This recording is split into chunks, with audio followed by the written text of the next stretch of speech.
Hi. Road మీద వెళ్తూ ఎవరికైనా గానీ యాక్సిడెంట్ అయితే, ఇప్పుడు వాళ్ళు పీఎం రాహత్ స్కీమ్ ద్వారా కొన్ని క్లెయిమ్స్‌నైతే చేయొచ్చు. పీఎం రాహత్ స్కీమ్ అనంటే road accident victim hospitalisation and assured treatment. ఈ యొక్క పథకం యొక్క ప్రకారంగా ఎవరికైతే యాక్సిడెంట్ అవుతుందో ఫస్ట్ 7 రోజుల లోపులో 1,50,000 వరకు క్యాష్‌లెస్ ట్రీట్మెంట్ అనేది జరుగుతుంది. సో, అదే టైంలో స్టెబిలైజేషన్‌కి యాక్సిడెంట్ అయిన వెంటనే స్టెబిలైజేషన్‌కి కావాల్సిన ట్రీట్మెంట్ అంతా 24 గంటల నుంచి 48 గంటల మధ్యలోనే జరుగుతుంది యాక్సిడెంట్‌ని బట్టి. అయితే ఈ పర్టిక్యులర్ స్కీమ్ అనేది వర్తించాలి అనంటే టైప్ ఆఫ్ యాక్సిడెంట్ కానీ, వెహికల్‌కి ఇన్స్యూరెన్స్ ఉందా లేదా అని ఇటువంటి విషయాల్ని అస్సలు పట్టించుకోరు. అండ్ అలానే ఎవరైతే మంచి వాళ్ళు దిగి హెల్ప్ చేయాలి అని అనుకుంటారో వాళ్ళని కూడా ఈ పర్టిక్యులర్ స్కీమ్ ద్వారా కవర్ చేయడం జరుగుతుంది. అయితే దీన్ని మనం ఎలా క్లెయిమ్ చేసుకోవాలి? చేయవలసిందంతా చాలా సులువే.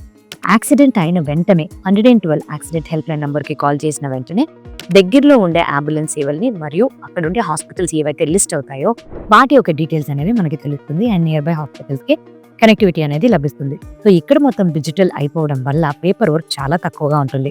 అండ్ ప్రతి ఒక్కటి యాక్సిడెంట్ రిపోర్ట్ చేయడం, హాస్పిటల్ కనెక్ట్ చేసుకోవడం, హాస్పిటల్ అడ్మిషన్ తీసుకోవడం, క్లెయిమ్స్‌ని ప్రాసెస్ చేయడం ఇవన్నీ ఒకే చోట అయిపోతుంది.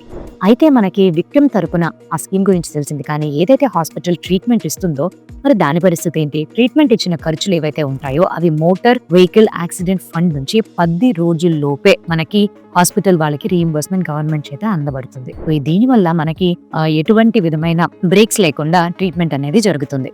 అయితే ఇంక మీదట రోడ్ మీద వెళ్ళేటప్పుడు రూల్స్ ని ఫాలో అవుతూ చాలా జాగ్రత్తగా వెళ్ళండి. ఈ రీల్ గురించి మీ ఫ్రెండ్స్ కూడా తెలియజెప్పడం మర్చిపోకండి. Thank you.